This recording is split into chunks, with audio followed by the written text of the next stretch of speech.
Caravane.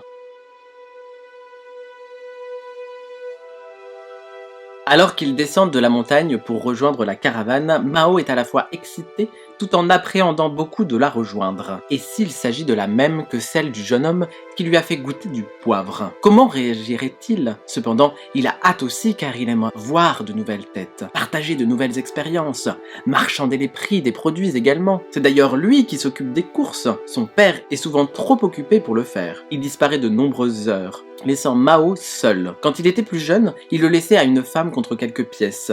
Mais maintenant qu'il va sur sa 15e année, il a en charge l'intendance et donc l'achat des produits nécessaires à leur voyage. Ce n'est pas évident d'anticiper les quantités, d'autant qu'il ne peut pas savoir à l'avance dans combien de temps ils vont croiser le chemin d'une autre caravane.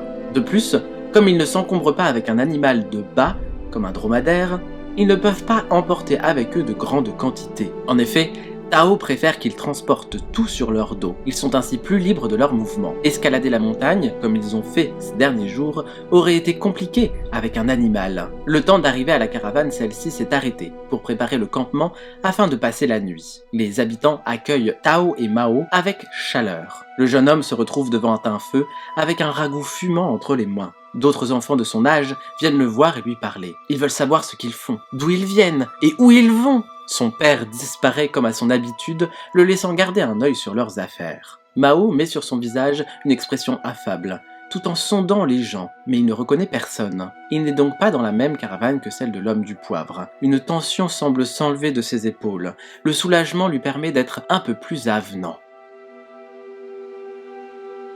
À demain pour la suite de l'aventure.